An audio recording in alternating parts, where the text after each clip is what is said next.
Chapter 4, The Open Home.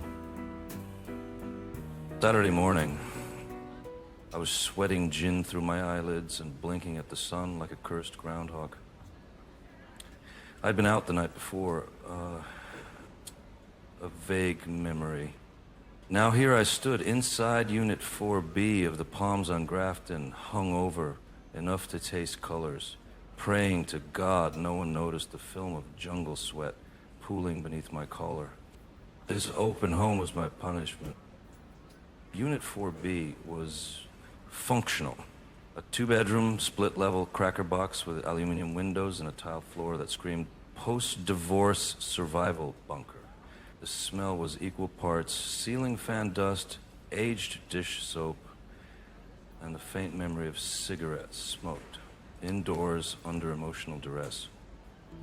The door creaked open. Here they came. First, the veteran. Khaki shirt, skin like crocodile hide.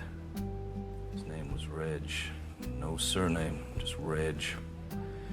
He asked if the place had been cleared for termites, then tapped the walls like he was searching for the Ark of the Covenant. "Don't want no surprises," he muttered. "Last place had maggots in the curtains." I nodded, not trusting my voice. Everything tasted like bile and regret. He pulled a tape measure from his pocket and began measuring door frames. Second, the couple. Fresh off the street, one of them wore a bucket hat indoors. The woman had a clipboard and an iPad. They were full of dreams and questions, so many questions. Do the taps run hot instantly? Have there been any deaths on the property? Is the strata active or passive? I stared at them, wondering if my brain was bleeding. What does that mean? The body corporate? Energetically? Is it more passive or aggressive? The iPad glowed. The man took a photo of the pantry. "We're influencers," the woman said. "We'll need lighting for the fermentation station." "Excuse me?"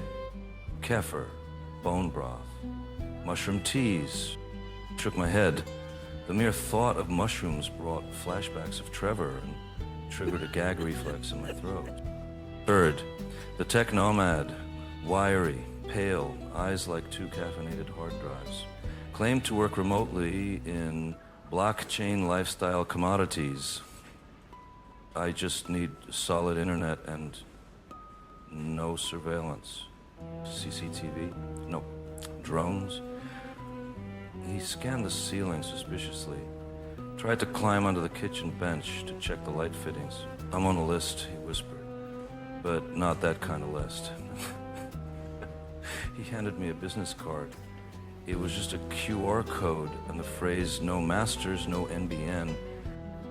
Fourth, the widow, 85 if she was a day, hair like steel wool dipped in talcum.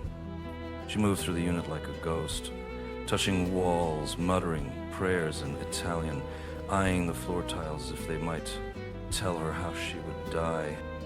"Too many mirrors," she whispered. "They see things." I didn't argue. I, too, had seen things. She sat in the second bedroom and stared out the window. Just stared for 10 minutes. Then left without a word. Fifth, the family. A war party of 5, including a toddler in a Spider-Man costume and a boy who immediately vomited on the laundry tiles. The father asked if pets were allowed. I said technically yes. He nodded solemnly and revealed they had 8 cats. "We can keep them quiet," he said. "They respond to dog whistles." I was too dehydrated to object. The mother asked if the place had ghosts. I said yes, probably. She seemed relieved. Finally, no one. The door stayed shut. I sat on the kitchen bench, defeated. The sun roared through the window with godless intensity.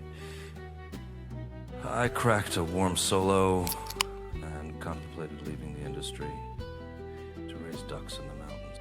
And the phone buzz. Leanne. "Any applicants?" "Only from a man in crypto, 2 spirit fermenters, a veteran who thinks the walls are whispering, a ghost hunter, and an elderly woman who might actually be a ghost. Sounds promising. I think I have heat stroke. You've got rum stroke. Big difference.